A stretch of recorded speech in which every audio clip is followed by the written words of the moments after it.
ত্রয়োদশ জাতীয় সংসদ নির্বাচনে প্রার্থীদের মনোনয়নপত্র যাচাই বাছাই কার্যক্রম চলছে। সকালে খুলনা জেলা প্রশাসনের সম্মেলন কক্ষে মনোনয়নপত্র যাচাই বাছাই শুরু হয়।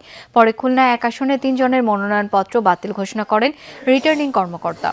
এদের মধ্যে স্বতন্ত্র প্রার্থী হিসেবে মনোনয়নপত্র দাখিল করেছিলেন ২ জন, যাদের ১% ভোটারের স্বাক্ষরে গড়মিল পাওয়া গেছে। এছাড়া আরেক প্রার্থী গণ অধিকার পরিষদের জিএম রুকনুজ্জামানের প্রস্তাবকারী অন্য এলাকার ভোটার হওয়ায় তার মনোনয়নপত্রটি বাতিল করা হয়।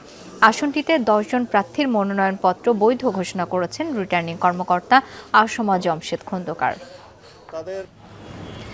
নাটোরের ৪টি আসনের বিপরীতে নির্বাচনে অংশ নিতে আগ্রহী প্রার্থীদের মনোনয়নপত্র যাচাই বাছাই শেষ হয়েছে। ৩৫ প্রার্থীর মধ্যে ৫ জনের মনোনয়নপত্র বাতিল করেছেন রিটার্নিং কর্মকর্তা। এছাড়া প্রয়োজনীয় কাগজপত্র না থাকায় অপেক্ষমান রাখা হয়েছে ৭ জনের মনোনয়নপত্র। এর আগে জাতীয় সংসদ নির্বাচনে অংশ নিতে জেলার ৩৯ জন প্রার্থী মনোনয়ন ফর্ম সংগ্রহ করেন। নরসিংদী ২ এবং ৪ নং সংসদীয় আসনে বাদ পড়ছেন ৪ জন প্রার্থী। রিটার্নিং কর্মকর্তা মোহাম্মদ আনোয়ার হোসাইন জানান, জেলার ৫টি আসনের মধ্যে ২টি আসনে কার্যবিধি অনুযায়ী প্রার্থীদের মনোনয়নপত্র যাচাই বাছাই করা হয়। আবেদনপত্রের শর্ত পূরণ না হয় ৪ জনের মনোনয়নপত্র বাতিল ঘোষণা করা হয়েছে। তবে তারা আপিল কার্যক্রমে অংশ নিতে পারবেন বলে জানিয়েছেন রিটার্নিং কর্মকর্তা।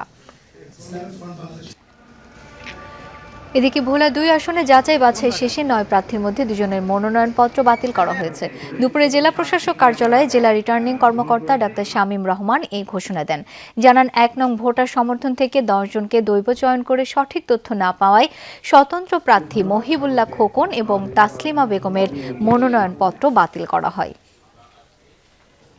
এছাড়া আবেদনে ত্রুটি থাকায় পটুয়াখালী ১ আসনের স্বতন্ত্র প্রার্থী মোহাম্মদ জাকির হোসেন মঞ্জু, পটুয়াখালী ২ আসনে গণ অধিকার পরিষদের হাবিবুর রহমান এবং খেলাফত মজলিসের প্রার্থী মোহাম্মদ আইয়ুবের মনোনয়নপত্র বাতিল করা হয়েছে। তবে তারা প্রত্যেকেই আপিল কার্যক্রমে অংশ নিতে পারবেন।